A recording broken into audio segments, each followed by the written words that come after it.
jam 2, jamuran, mobil jeep. Kumaha ya kita mah.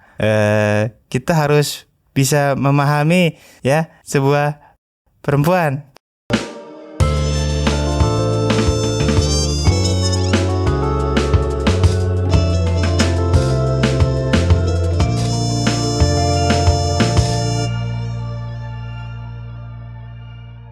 Selamat datang di Studio Journals.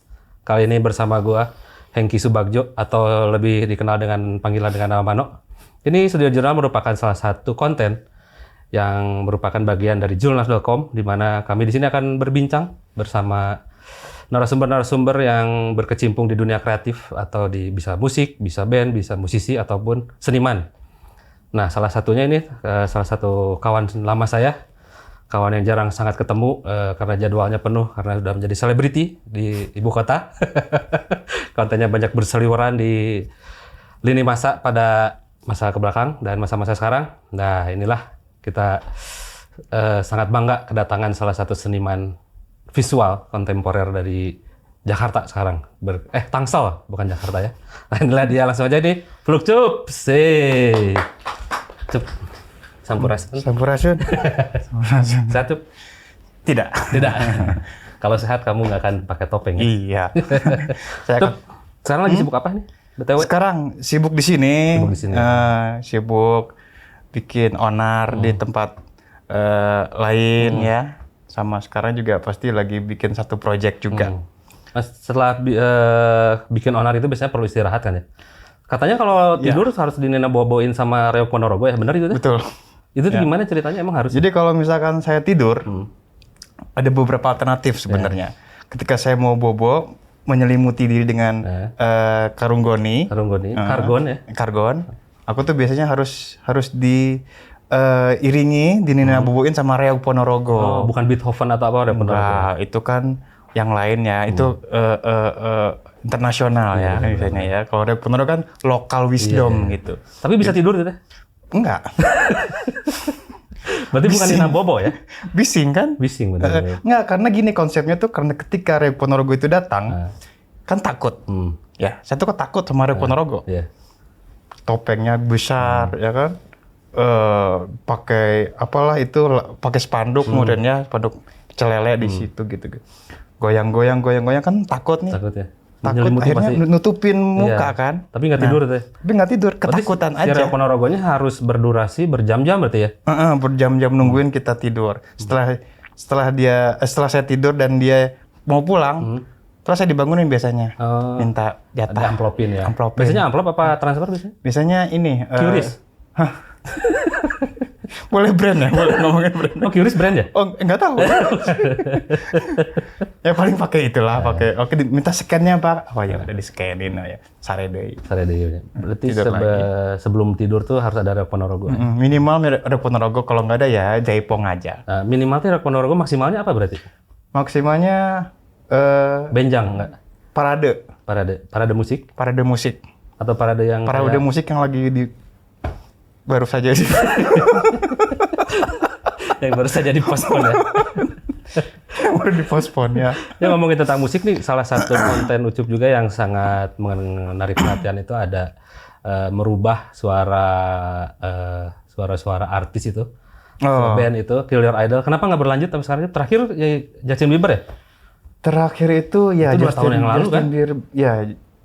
Iya, Kill Your Idol, tapi ya sebenarnya ada beberapa lagi. Kayak terakhir itu Silk Sonic. Silk Sonic yang itu. Yang ada Underspark. Tapi nggak di YouTube berarti itu? Nggak di YouTube, cuman potongan. Karena kan sekarang legal, ya susahnya. Copyright-nya. Jadi yang ya udah per part aja. Tapi kan yang diambil cuman visual, sedangkan audionya saya aja gitu. Mau tetap kena. Tapi kalau copyright gitu, kan biasanya ngambilnya audio, apa visual juga sekarang? Sekarang visual. Kayaknya sih visual ya, kena juga ya sekarang. Yang dulu-dulu nggak kena berarti yang Nine Inch Nails, Michael Jackson gitu? Kena juga. Radiohead kan di take down. Radiohead di take down ya. Karena ya itu gitu. Pertama mungkin dari apanya ya? Dari apa sih labelnya ya? Dari labelnya juga sangat strict banget kayaknya. Sangat strict juga gitu. Jadi ya udahlah, aku mah nothing tulus. Ya, jadi sok yang sudah pernah nonton pasti ya menyimpannya itu di mendownload. Kalau suka kan di download ya kita ya. Kalau kita lihat di Google pun, wah gambarnya bagus nih, save as. Udah klik save, simpen pasti. Berarti yang punya filenya termasuk beruntung ya karena nggak ada lagi sekarang ya? Nggak ada lagi di manapun. Kalau dijual bisa berarti? Bisa. Tapi idenya gimana sih pertamanya bikin Kill Your Idol itu? Oh, si Kill Your Idol sebenarnya itu kan saya lebih ke arah ini ya, bermain-main di wilayah apa? Lip synchronizing. Lip synchronizing dulu saya ngomongin soal pengen merusak sebuah tatanan komunikasi yang baku gitu. Nah, terus ada juga saya ngomongin soal anti idola. Anti idola itu ketika kita suka sama idola terlalu berlebihan. How to stop it gitu. Yaitu membuat si idola kita menjadi turun derajatnya gitu. Nah, muncullah Kill Your Idol. Berarti semua musisi yang ada di Kill Your Idol itu bisa dibilang idolanya Ucup juga nggak? Betul. Salah satu idola aku juga banyak. Maksudnya yang sebenarnya masih banyak PR-nya tuh. Karena idola saya banyak. Jadi ya udah perwakilan aja lah. Tapi ada nggak sih konten-konten Kill Your Idol yang dibuang, yang nggak di-upload gitu, nggak di-publish lah gitu, bukan di-upload? Ada. Apa? Terus apa? David Bowie. Yang I Hate All Americans. I'm Afraid of Americans yang sama Trent Reznor. Kebetulan kan ada Trent Reznor di situ kan. Jadi saya suka juga gitu. Itu suka. Terus habis itu Pearl Jam. Pearl Jam yang akustik. Udah jadi, tapi hadisnya hilang. Oh, Pearl Jam yang OWL bukan? Saya tahu cuma berdoa. OWL. Tapi ngomongin tentang David Bowie, saat tampilan Ucup itu topengnya itu ada ini ya, apa namanya? Petir itu ya. Itu dari David Bowie berarti. Oh, ini ketika saya lagi ngebenerin penangkal petir. Kabentarnya. Kabentar. Saya kayak, wah ini nih hujan. Wah kayaknya kalau hujan gini kan biasa kota-kota pinggiran itu biasanya bang banjir. Banjir. Nah kebetulan, wah saya masang di atas kan penangkal petir. Tapi rada-rada nyengsol gitu kan. Tolong benerin katanya. Yang di bawah teh udah belum gitu kan. Udah belum, baru mau antena ya itu kan penangkal petir. Padahal mah nonton apa juga nggak tahu saya. Saya ke atas pas lagi begitu jeduar. Kabentar ya. Nggak tahu. Sadar pas bangun, saya jadi Ziggy Stardust. Itu namanya Ziggy Stardust. Ziggy Stardust. Tapi kapan sih memutuskan untuk memakai itu sebenarnya? Ini memakai semuanya itu, tampilan seperti ini. Ini tuh muka asli, Pak. Muka asli, betul. Muka asli. Ya. Berarti diimplan ya dulu ya?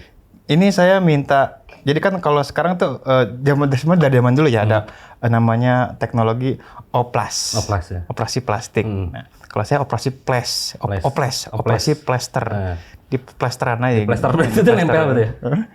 Di plak gitu kan, pakai plaster.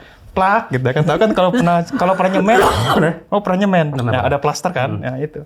Operasi plaster, ngaci, ya itu ngaci sebenarnya. Tapi kalau misalnya itu tuh punya banyak sih tampilannya? Apa tuh? Apa cuma satu doang itu bentukannya?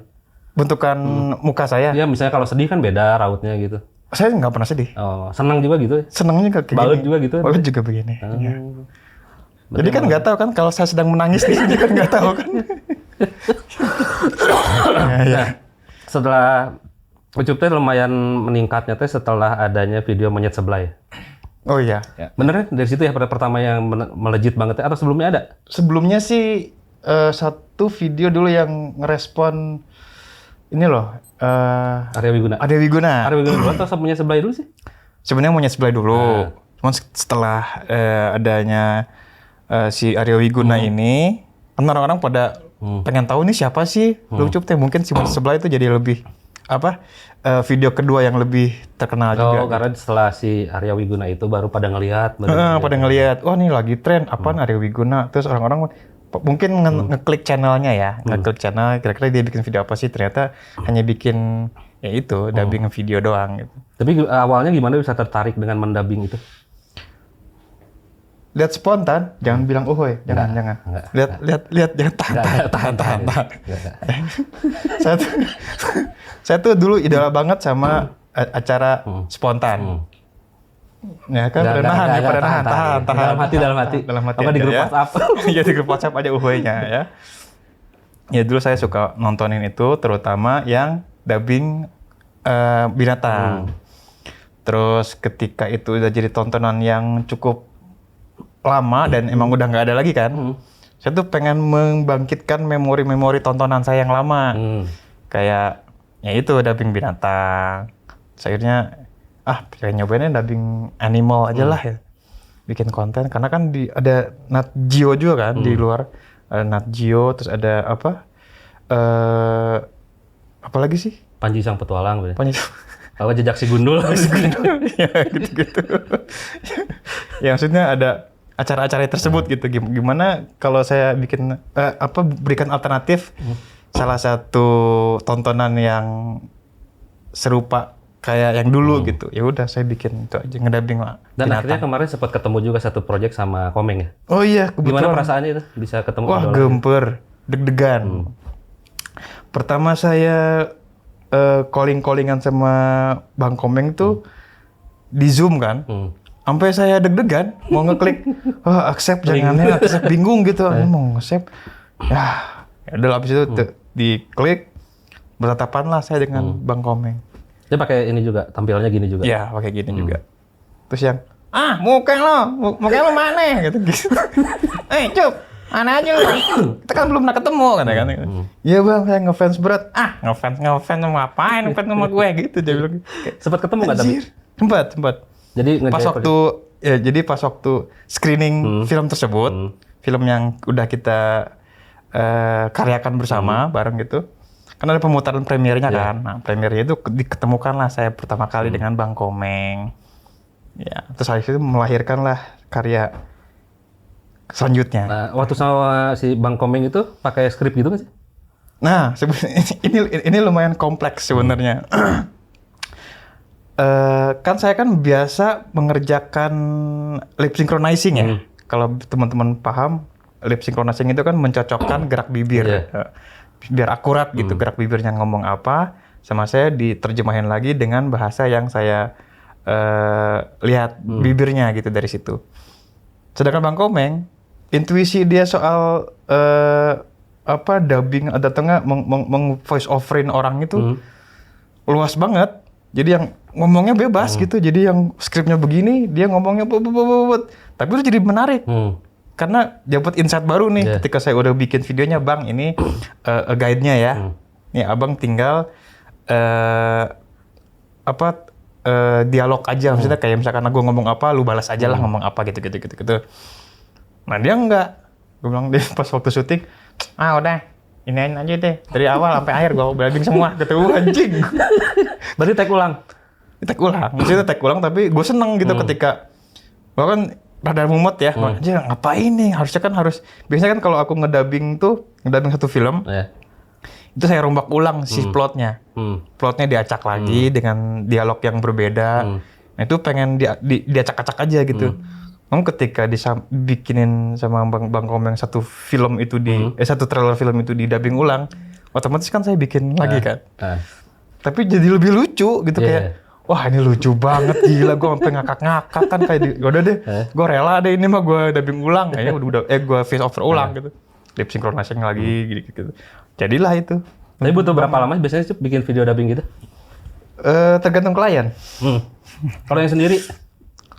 Kalau yang sendiri sekarang bisa 3 hari 2 hari lah, 3 hari 2 hari. Itu kalau lagi free time ya, lagi nggak ada kerjaan, lagi pengangguran gitu, lagi seblay gitu. Biasanya gitu, lagi seblay nih dubbingnya. Gitu. Berarti butuh berapa lama melihat satu video itu misalnya, si ini teh kata-katanya ini dicatat nggak? Nah itu biasanya saya cuma ngelihat aja gerak bibirnya aja, jadi otomatis di mute dulu kan, di mute, habis itu cari padanan kata yang sesuai dengan gerak mulut. Kan ini, habis itu di play lagi, kira-kira dari lagi ngapain nih, gesturnya lagi ngapain. Dia sedang berkomunikasi sama siapa. Nah, habis itu dikomunikasiin lagi. Ya udah, habis itu diruntutin kira-kira dia ngomong apa enaknya ya, gitu. Tapi harus yang sama mulutnya. Tapi pernah nggak ngelihat video, bisa dibilang video yang nggak ada audionya gitu, tapi nebak si omongan orang itu apa? Ada. Pernah bener nggak? Kan kadang-kadang ada di agen-agen FBI gitu suka ada kan yang gitu-gitu ya. Ada sidang yang terakhir, sidang Johnny Depp. Bukan. Yang mana? Yang terakhir kan kalau sidang Johnny Depp kan udah buat kan, maksudnya udah. Ini yang lokalan. Oh. Sebutin jangan deh. Itu. Nah itu kan sebenarnya kan di-mute kan. Sidang terbuka itu disiarkan secara luas di platform YouTube. Tapi pas di play, kenapa nggak ada suaranya? Why? Nah, gue mau dengerin apa? Mau lihat mimik muka para tersangka dan korban? Kan? Ini tolong video ini pas bagian itu di zoom ke Ucup aja ya, jangan ke saya. Gimana? Gue mau dengerin apa? Sidang apaan itu gitu? Lah kan kita nggak bisa tahu. Nah dari situ lah gue, anjing gue pengen dubbing nih. Namun saya tetap, anak makan apa nanti? Istri saya kasih makan apa nih? Kalau saya ada di balik bui, gitu kan. Ngomongin tentang yang agak sensitif itu, kan sempat juga nge-dubbing pengacaranya Setnov itu lumayan viral juga ya, sama mantan aja. Terus yang pengacara itu, bukan pengacara, yang politikus yang korupsi juga pernah di-dubbing. Itu sempat pernah dapat ancaman gitu-gitu sih? Sejauh ini enggak. Sejauh ini aku kan ngambilnya yang aman-aman aja ternyata. Jadi yang pas waktu, ini emang satu Indonesia benci sama dia gitu, ya udah gue dubbing. Belum ada tuh tiba-tiba ada yang login WhatsApp gitu. Login WhatsApp belum, cuma kalau DM aneh banyak. Kayak, wah lu apalah, tapi kadang-kadang suka by request, nggak penting, udahlah. Lu suka bacain DM berarti? Beberapa. Soalnya itu salah satu, bukan insight, suka ada tawaran juga dari situ. Kalau nggak dibaca, wah apaan nih? Karena kan kalau ada cuan ya. Cuan, Pak. Kalau ada yang centang biru, gue baca, gue open nih, gue approve, oke. Primary, langsung ke primary. Oke, apa gimana? Tapi sampai sekarang masih merasa menjadi produk gagal industri hiburan era informatika nggak sih? Mudah-mudahan iya masih. Kenapa itu jargon itu pertama kali keluarnya kenapa sih? Karena kan itu sebenarnya awalnya tuh kan keresahan saya di dunia dunia broadcasting atau pertelevisian deh gitu. Saya ngelihat kalau pertelevisian sekarang kan mengumbar mimpi-mimpi sempurna hidup bagaimana ya, terutama di TV deh. TV tuh ya jualannya itu gitu. Impian-impian utopia yang tidak mungkin bisa diaplikasikan sama para ART yang lagi nonton gitu. Kayak aku tuh pengen siga boga mobil BMW gitu kan. Kalau lagi nonton kan di kamar yang 1 meter kali 1 meter gitu. Nonton TV 20 inch gitu. Konka ya. Konka gini. Konka yang warna hijau gitu. Nonton, aduh aku tuh pengen punya mobil gitu. Misalkan ada yang lagi ribut gitu kan. Di situ kan kayak emosi yang terkuak gitu, terkuak dari situ untuk target-targetnya. Karena itu kan impian-impian yang ada di benak para orang-orang itu, penonton-penonton itu gitu. Menurut saya justru yang gagal itu gitu. Yang gagal itu, tapi saya mau bikin ini loh, yang kita tuh nyediain alternatif tontonan produk gagal yang tidak diterima sama televisi gitu. Yang bikin alternatif itu aja, alternatif tontonan yang kira-kira ini mah nggak bakalan tayang di TV. Kenapa harus tayang di TV juga gitu? Ketika gue bisa bikin produk gagal yang serupa, tapi bisa ditonton orang banyak gitu, ya udah di YouTube aja gitu. Tapi dengan respon yang sebagus ini bisa dibilang gagal nggak itu? Masa sih bagus ya? Bagus lah. Masa sih? Sampai saya nggak percaya. Ya gitu. Sampai M-an viewernya gitu? M apa-apa, ya iya. M kan million. Keren. Tapi kalau TV lebih gede kayaknya sih ya. Kayaknya sih lebih gede. Tapi ngomongin tentang karya seni nih, kan kemarin sempat ramai juga era di mana NFT berjaya ya. Ucup sempat ikutan juga sih NFT? Sempat ikut. Sempat berkarya juga. Cuman karena kan aku tuh selalu mengikuti teknologinya ya. Teknologi apapun yang sedang terjadi saat itu, terutama di wilayah kreatif atau wilayah konten, saya harus ngikutin gitu. Bahkan dalam segi device-nya, gadgetnya, saya harus ikutin karena untuk mengikuti perkembangan teknologinya gitu. Perpanjangannya apa, kita harus dipahamin, cobain terjun gitu. Nah, saya pernah terjun. Pernah itu paling gede cuan berapa tuh dari NFT? Wah, berapa ETH? Dulu ya sempat ada, saya kan lagi bikin project statement nih. Biasanya kan kalau NFT antusias ataupun kreator-kreator NFT dia bikin project PFP kan, yang satu-satu tapi banyak gitu. Dan kalau by project itu dalam artian ini dikerjakan secara bersama-sama gitu, bersama tim kolektif. Nah kalau aku dulu bikin satu-satu digambar pakai iPad gitu, bikin bikin sampai 100 PFP. Terus dikeluarin lah 50 orang-orang pada kaget ngelihat ini ada PFP baru tapi project statement, bukan project by team. Siapa? Fluxcube. Laku dalam waktu 1 jam itu 200 jutaan. Lumayan ya? Iya, pokoknya berapa ETH gue lupa tuh bang. Kalau dihitung dikalkulasi pas saat itu 200 juta kayak anjing dalam 1 jam 200 juta apa-apaan, sampai dikontak beberapa media gitu. Bang nanti saya interview abang ya karena ini termasuk fenomenal. Dalam waktu sejam lu sold out 50 piece segitu harganya kayak. Hah? Oh iya ya udah aja. Tapi dengan nama Fluxcube masuk NFT membawa nilai lebih nggak buat orang-orang yang beli sebenarnya? Membawa nilai lebih dalam artian apa dulu nih? Kalau misalkan lebih payu lah gitu. Jadi orang lebih aware karena itu ada nama Fluxcube-nya gitu. Mungkin karena kalau aku sendiri kan ya tadi aku bilang saya cuma mengikuti tren yang lagi ada, mencoba terjun ketika udah di sana tertarik silakan dilanjutkan. Namun ketika kita nggak punya urgensi untuk berkarya di sana ya belum lagi karena kan kayak sekarang gitu. Aku kan selalu bikin project kan. Terakhir tuh aku bikin market lagi down banget. Saya bikin project hura-hura. Namanya No Fluxcube Today. No Fluxcube Today itu di salah satu aktivasi aku sendiri membuat karya bersama teman-teman NFT merespon logotype yang saya buat. Jadi template-nya cuma segitiga aja, segitiga sama kotak monolith satu gitu. Udah bebas orang-orang mau buat apa dari situ. Udah si animonya banyak banget sampai 200 kreator pada submit. Akhirnya saya buatin galeri di Decentraland. Kayak sandbox gitu deh. Di Decentraland saya buatin galerinya, pameran di sana. Dan itu nggak ada cuannya. Keucupnya mah? Nggak ada. Dari mereka juga salesnya nggak ada. Tapi ya seneng orang-orang pada datang. Jadi vibe dan semangat itu yang saya bawa ke dunia NFT itunya gitu. Saya undang Randy Danista, siapa gitarisnya Jerok? Bukan Jerok sih. Iman Jerok. Bukan, yang cewek. Yang sempat Prisa. Pris, kamu manggung di sini ya? Mau.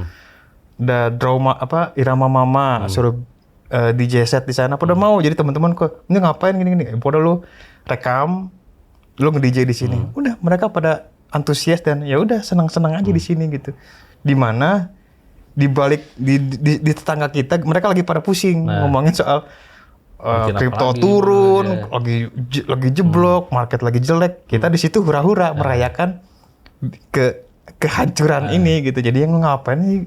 Maksudnya kan kalau misalkan kita lihat ke belakang, coba hijau sama kayak saya. Nah, maksudnya itu tuh sebenarnya yang melatar belakangi karya tersebut gitu. Si No Fluxcube Today itu untuk merespon si kondisi itu, kondisi NFT saat itu gitu. Ya udah kita ngapain pusing-pusing? Ada yang bunuh diri kan? Maksudnya yang ketika ETH anjlok, wah mau makan apa mereka? Maksudnya ya cukup rada empati juga gitu. Jadi udahlah gue bikinin ini. Orang-orang nggak perlu cuan-cuanan lah, bikin aja barengan community gitu, kayak ekosistem aja. Udah di situ, itu terakhir bikin project itu. Kesini, masa kita mau bikin pengulangan, masa mau bikin itu lagi kan? Saya sebagai seniman yang selalu eskalasi dalam hal yang baru, eskalasi dalam penggalian tema, ya bosan gitu. Jadi saya belum berkarya lagi sampai sekarang. Belum NFT ada hal yang urgent. NFT nggak ada berarti sekarang nggak ikutan? NFT-nya? NFT apa terakhir si project itu? Project itu. Terakhir itu aja. Tapi untuk seorang Fluxcube sendiri memandang NFT saat ini gimana? Bagus. Bagus. Apalagi PFP-nya Gozali. Menurut si fenomena Gozali itu gimana menurut Ucup? Ya kalau untuk memperkenalkan NFT ke masyarakat awam sih bagus. Tapi tapi bear market, rug pull. Tapi ya nggak tahu lah, maksud aku itu kan kayak ada beberapa apa sih intinya kayak beberapa naon sih ngarannya asumsi. Beberapa asumsi dari orang-orang kalau misalkan ini kok cuma gini doang laku. Maksudnya kan yang sebenarnya kalau kita mau ngeruntut lagi NFT itu apa kan yang dibeli kan bukan itunya gitu, bukan hanya sekedar karyanya, tapi si kontrak di dalamnya. Terus ketika kita membeli royaltinya dan smart kontraknya juga ada di situ. Sebenarnya kan itu kan yang di encourage. Cuma kalau ngeliat karyanya sih bagus. NFT bagus aja pokoknya mah udah. Terus belakangan ini Ucup juga terlibat dalam salah satu film pendek ya, Omnibus itu ya, antologi Jenglot. Itu tentang apa sih sebenarnya? Antologi Jenglot. Parade film Jenglot sebetulnya. Jadi itu antologi Jenglot Ploitation. Apa itu berarti? Tuh ya, baru kata lah ngomong nggak ngerti gue juga. Yang penting gue mau bikin ada di antaranya gitu. Ada 8 sutradara. 8 sutradara aneh, nggak mungkin teman-teman juga bisa browsing aja ya. Kalau misalkan film-filmnya biasanya ada di festival sama di harddisk biasanya. Di harddisk masing-masing. Nah itu tuh saya bagian dari sutradara tersebut. Jadi saya bikin satu film Omnibus itu mengenai Jenglot. Jadi karena temanya tentang Jenglot. Omnibus itu apa berarti? Omnibus itu bus yang Omni. Bukan Omnibus Law berarti ya? Bukan. Omnibus itu istilah di perfilman yang ketika kita ada beberapa sutradara ada beberapa film deh. Beberapa film, kayak misalkan ada 8 film, tapi yang bikin sutradaranya lain-lain kolektif lah. Oh, kayak dulu mah mungkin ada filmnya yang VHS itu ya? Nah, VHS, ABC of Death. Itu nggak? ABC of Death. Ya, gitu-gitu. Oh, itu Omnibus kayak gitu. Yang pertama nawarin siapa berarti untuk tergabung dalam kolektif itu? Ada namanya Tera. Tera tuh inisiatornya, dia mau bikin, dia mau mengirimkan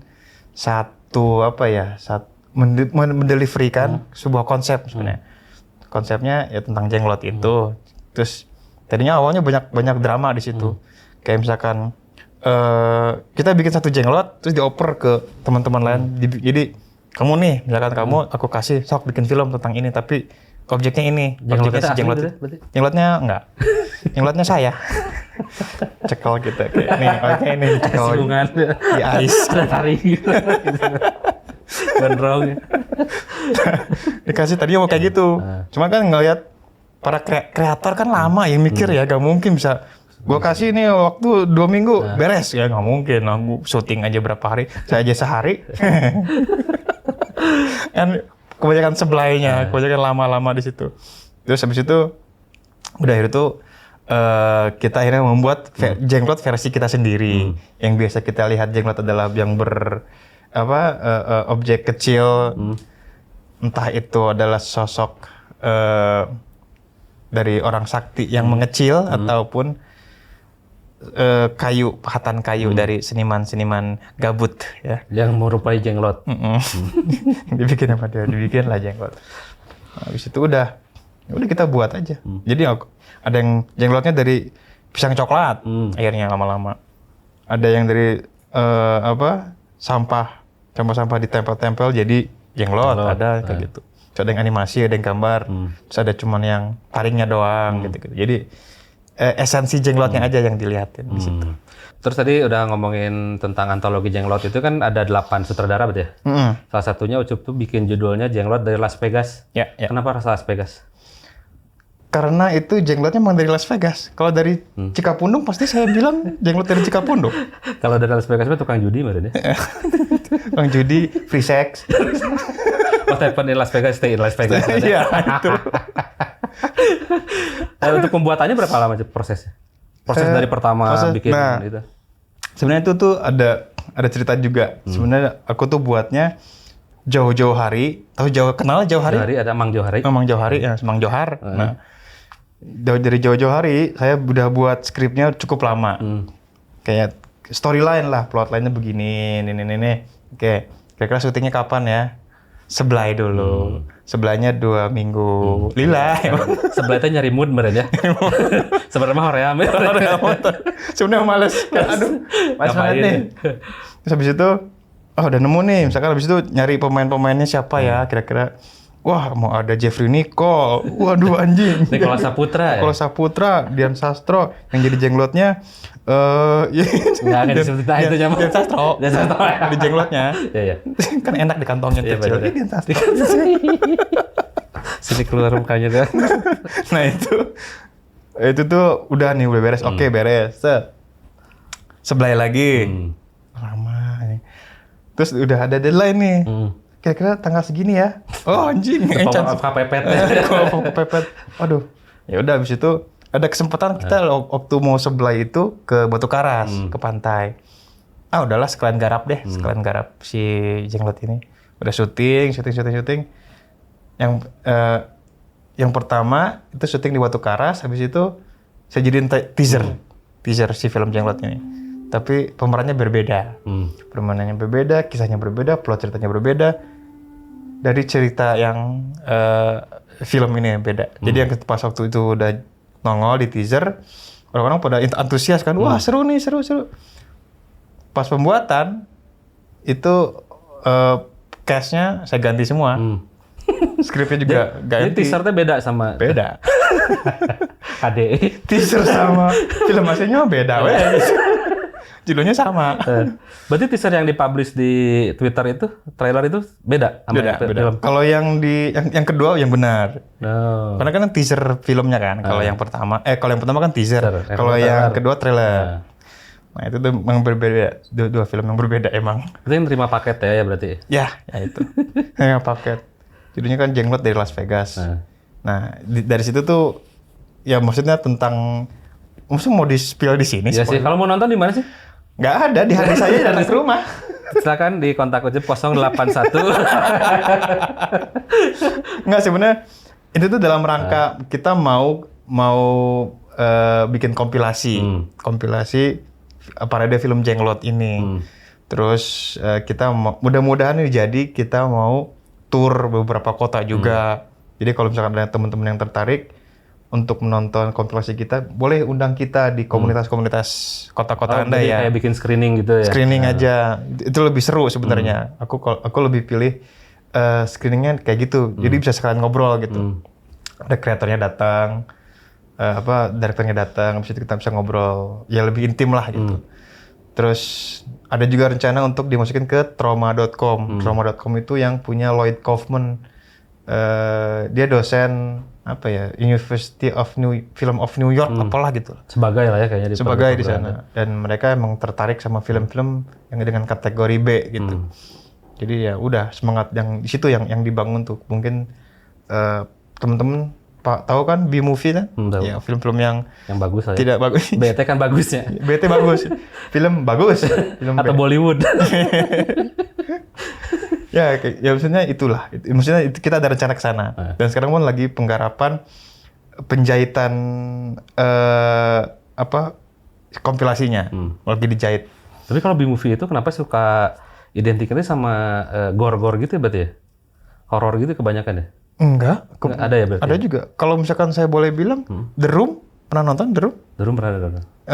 Tony Wiseau yang gondrong. Hey Mark. Hey Mark. Nah itu kan jelek sebenarnya kan buat itu kita. Itu bukan B-movie lagi, C deh kayaknya.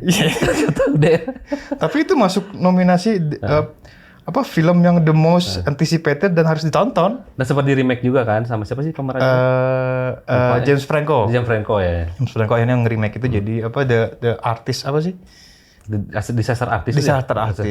Disaster Artist dibikin sama dia mengenai Tony Wiseau gitu. Tony Wiseau yang si film yang jelek itu. Tapi itu works gitu. Saking jeleknya orang-orang pada penasaran pengen nonton gitu.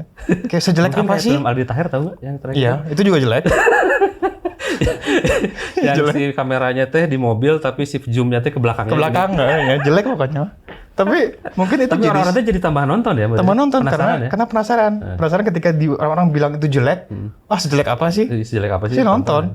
Meskipun nggak sampai akhir, sebenarnya nggak ada mungkin yang kita kan nggak tahu. Mungkin ada juga tiba-tiba ada GoFood nih ke bawah dulu. Dulu habis itu makan. Lupa aja kan nonton Aldi Taher. Tapi menurut seorang Fluxup sendiri, karya seni yang bagus itu seperti apa sih layaknya? Ini mah kayaknya pribadi ya, karena kan karya seni itu tidak bisa dibilang, ada yang bilang karya saya bagus, menurut Ucup jelek. Nah, menurut Ucup sendiri yang karya seni itu yang bagus itu yang gimana sih?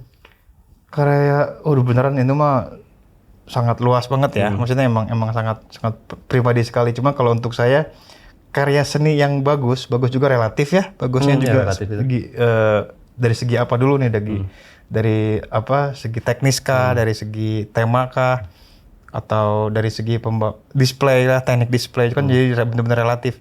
Ya kalau buat saya karya bagus itu karya yang bisa kita pahami dan impactful terhadap ketika kita udah di galeri ataupun ketika sudah menonton film ataupun kita sudah menikmati karya tersebut. Itu ada bekasnya gitu. Jadi ada bekasnya lagi yang bisa membekas membekas dan bisa menjadi sebuah kita nggak muluk-muluk soal kita harus ngomongin soal perubahan, nggak, jauh banget ngomongin perubahan mah. Tapi kita seenggaknya bisa jadi wacana terusan untuk melanjutkan tema-tema yang disampaikan oleh seniman gitu. Kayak misalkan ngomongin soal kemiskinan, ya udah kita nggak mungkin bisa ngerubah kemiskinan kan. Kemiskinan bakalan tetap ada, cuman apa yang bisa kita lakukan selanjutnya setelah kita tahu ada tema tersebut gitu, konsep tersebut, baru kita terjemahkan tentang kita merespon pola pikir masyarakat, kita mau ngapain nih ketika kita udah menunjukkan sebuah realita gitu. Dan sebenarnya kan itu kan sebenarnya jadi pemantik gitu ya. Ya, nge-trigger orang-orang untuk gitu, ayo aware loh, ada ini loh di sekitar kita gitu. Berarti bukan cuma terpatok dengan harga yang mahal berarti ya. Kan banyak juga kan karya yang bagusnya dipatok dengan bisa di galeri kejual segini gitu kan. Itu mah efek aja ya. Efek aja Mungkin ketika kita tahu, ya kayak saya lah sekarang misalkan. Saya nggak mau ngasih contoh seniman-seniman lain yang sudah tua dan udah karyanya udah bermiliar-miliar. Cuman kalau untuk contohnya saya gitu, kalau saya sendiri kan mungkin dilihat dari jam terbang gitu. Ketika karya mahal itu terukur dari nilai, dari angka. Itu tuh mungkin takarannya akan sedikit segmentasi banget. Segmentasi ketika kita ngomongin mahal, yang bisa beli kan cuma orang-orang kaya, orang kaya aja. Sedangkan karya saya diperuntukkan untuk masyarakat sosial gitu. Maksudnya masyarakat yang bisa paham akan pesan yang mau saya sampaikan gitu. Kayak misalkan ngomongin apa, harus sampai ke masyarakat. Nggak bisa lu dimakan sendiri sama orang kaya ini, nggak bisa. Iya. Harus melebar ya, harus luas. Harus melebar, makanya saya masukin karya-karya saya tuh di platform digital gitu. Yang dimana notabene itu, ya semua orang sekarang punya pegang gadget gitu. Pesan-pesan itulah yang gampang diakses juga. Jadi orang-orang pesan yang mau saya sampaikan mungkin bisa dapat gitu, dibanding sama kita pajang karya di satu white cube gitu, galeri. Mau dibeli sama orang kaya. Ya buat apa? Karya Ucup pernah ada yang dibeli nggak? Yang mana tuh? Ya karya apapun. Ada yang beli? Yang apa? Yang blockchain? Seniman gitu. Enggak, yang bukan blockchain. Oh. Yang di galeri gitu. Ada. Paling gede berapa, Cup? Paling besar berapa ya? Mungkin kalau misalkan dinominalkan, kan ada series. Ada yang series, ada yang satuan. Kalau yang satuan ya paling, ya dulu tuh waktu zaman seni rupa lagi peak-peaknya gitu, lagi naik, itu mah ada sampai yang paling mahal tuh 50 gitu. 50. Dan ada juga yang 100 gitu, di atas 100 juga ada. Oh, belum potongan galeri itu teh? Belum potongan galeri. Ya. Tapi untuk terakhir, untuk seorang seniman itu kan biasanya berkarya melihat, merespon situasi sekitar ya. Ketika seniman ini sudah mencapai zona nyaman itu, bisa berkarya dengan jujur nggak menurut Ucup? Jadi nggak ada keresahan gitu di hidupnya, tapi dia tetap berkarya. Cuman apakah karya itu menjadi tetap jujur karya dia nggak? Akan maksudnya kan ketika ada di zona nyaman ya. Zona nyaman itu kan zona yang cukup berbahaya ya, sebagai buat seniman tuh. Ketika ada di zona nyaman, kadang ada seniman-seniman yang sudah, ya ketika kita ini usaha nih ya, usaha dari merintis sebuah kekaryaan gitu. Terus goalsnya udah dapet nih, pasti kan biasanya orang manusia itu lumrah gitu untuk leha-leha gitu, untuk hura-hura, menikmati kekayaannya dia yang didapatkan, menikmati jerih payahnya dia, hasil jerih payahnya. Nah itu tuh sangat berbahaya sekali buat saya gitu. Makanya kalau buat saya pribadi, ketika ada di zona nyaman tersebut, kita harus mencari sebuah rumusan masalah lagi gitu. Masalahnya apa? Dicari aja. Kayak semacam sekarang aku main di wilayah copyright. Copyright itu akan terus-menerus blur gitu hukumnya gitu. Makanya aku terus aja mainin di sini nih. Main di wilayah kepemilikan gitu. Hak kepemilikan dari orang lain yang saya pinjam dan saya terjemahkan ulang soal dan jadikan interpretasi ulang gitu sama masyarakat. Karena kan ya emang itu tujuannya. Mengomongin soal hak kepemilikan. Walaupun itu sudah terjadi di blockchain ya. Hak kepemilikan itu jadi udah terjadi. Cuman kalau untuk di Web 2 gitu kayaknya belum. Belum ya? Web 3 mah udah advance gitu. Jadi di Web 2 ya sekarang kita masih maksudnya orang-orangnya masih Web 2 minded gitu. Walaupun kita udah di Web 3 ya. Iya. Masih banyak gitu. Ya? Masih 4G di sini padahal. Masih 4G ya, jadi ya. Kita mau berkembang seapapun gitu, seberkembang apapun. Ya pemikirannya masih 4G itu nggak 3G mah tuh susah. GPRS kan ya masih gitu. G. Kalau gitu, terima kasih Ucup waktunya. Udah. Mungkin menjadi obrolan Ucup yang agak serius ya biasanya. Oh gitu? Masa sih? Tadi saya bohong semua loh. Serius, saya bohong semua itu. Itu bohong semua ya. Bohong semua guys, itu jangan dipercayalah obrolan saya.